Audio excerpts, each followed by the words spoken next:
Hey guys, this is Everett, the Jeep driving preacher. Finally making another video to talk about some church security related stuff. The primary topic that I wanted to talk about today is it's called CPTED, which is an acronym which stands for Crime Prevention Through Environmental Design. This is something that I've started talking about a little bit when I do security seminars for churches. And I figured, why not give a little bit of an introduction into what CPTED looks like in regard to a church. This is one of those situations of you want to think about what is going on outside of your church building. So thinking about it from the property line all the way up until you enter into your facility. What does the lighting look like in your church? What about shrubbery and like retaining walls, or if you have stairs going up into your church or a ramp, what does the railing look like? And kind of working through all of these different components to make sure that you have a good, safe entrance into your facility.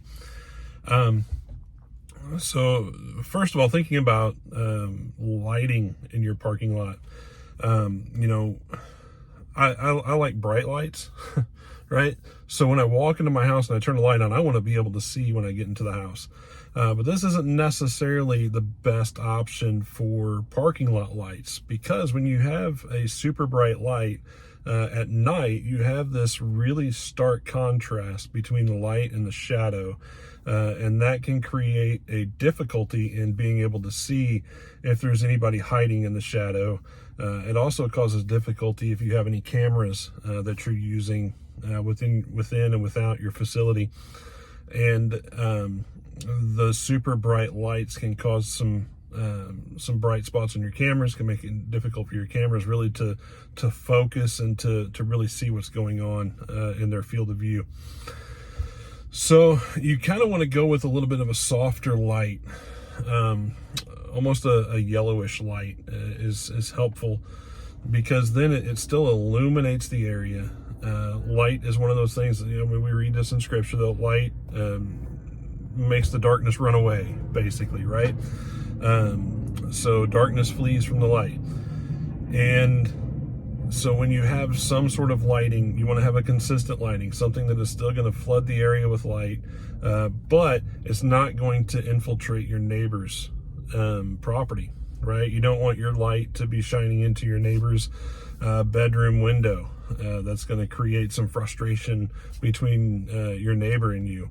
So you want to avoid that, but you still want to be able to have a good lighting of your parking lot for when events are taking place at night at your facility. Some churches, they have their parking lot lights on all night long. And that is a deterrent from criminal activity taking place on your parking lot property. And also it allows for some lighting to be on the building so that you don't have the potential of break-ins taking place, because it's dark and bad things happen in the dark, right? So thinking about how you have your lights placed is beneficial, making sure that you either have it timed where it comes on at dusk and goes off at dawn, or motion sensor lights or anything like that. The struggle that I think exists with motion sensor lights is if you're using cameras and that light comes on, it takes a second or two for the camera then to refocus and understand that the lighting has changed. So now I've got to figure out what's going on within that area of view. Cameras are getting more and more advanced, so that's becoming less and less of an issue. But if you have an older camera system, you might want to consider whether or not you're going to have your lights on a sensor, a motion sensor. So lighting is important. Let's talk about plant life, right? So there's this idea within CPTED where your shrubbery is trimmed to 3 feet tall or shorter.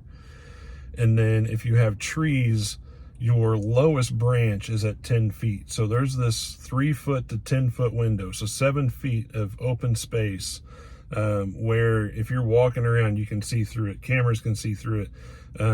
If law enforcement is driving by your facility, they can look and they can see pretty clearly around your property. So maintaining the shrubbery, the plant life within your property to maintain that 710 window, or I'm sorry, that 310 window, is ideal, and that will help with some crime prevention there, because your 3-foot shrubbery, it's difficult for people to hide behind it. They would almost have to lay flat in order to hide behind a 3-foot shrub.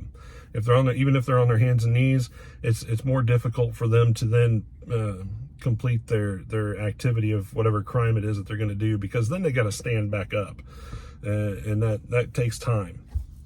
And then having your trees trimmed up to 10 feet, it makes it difficult for somebody to climb up in there and hide up in the branches. And again, also keeping that line of sight.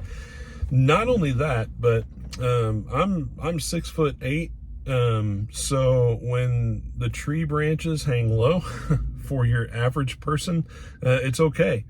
But for someone my height, if there's a fire in the building or whatever, and we have to run outside, and if I'm going to get smacked in the face with a tree branch, I may as well stay in the fire, right? So and not only is it helpful for crime prevention, but it also it helps with egress and getting out of a dangerous situation if you need to. The third point that I wanted to address in this video today, and this will be the last point for today, is like retaining walls and your railing. Okay,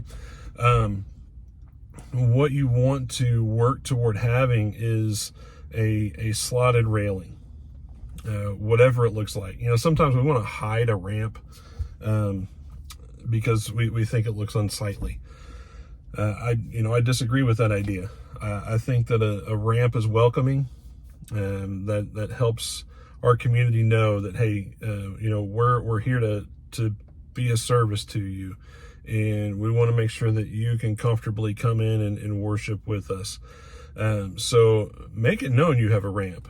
And I think the best way to do that is to have a slotted railing, instead of like a solid brick wall or a concrete wall that hides your ramp.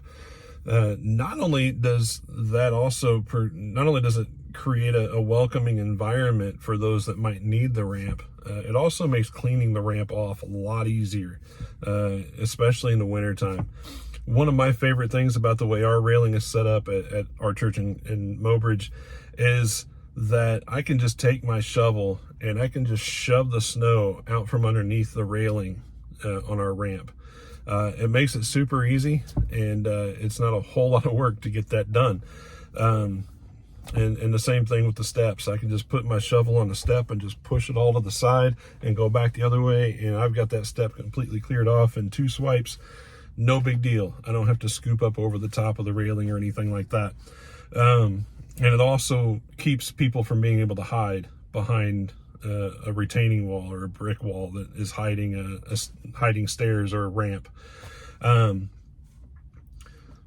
Retaining walls, those are types of things that, they're usually used to keep landscaping from like either getting too close to a building or falling out into the sidewalk or something like that.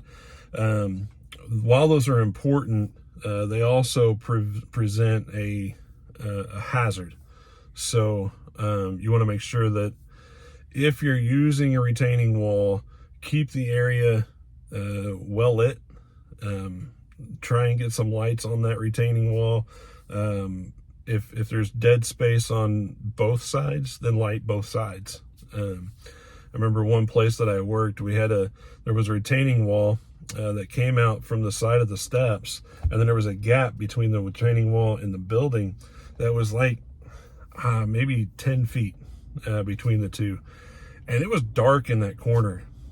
And I'd always have to walk around and shine my flashlight back in there, and just to make sure nobody's hiding out doing anything they ought not be doing. So that creates some extra work for your security team if you've got a retaining wall. So just if it's lit, then you don't have to worry about it. Usually light prevents crime. So just a few things to think about as you're developing your landscaping plan, figuring out parking lot stuff and lighting and shrubbery.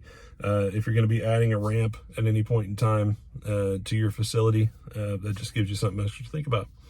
All right, if you like this material, if this is helpful to you, be sure to like this video. You can share the video, subscribe to the channel, and we'll see you down the road.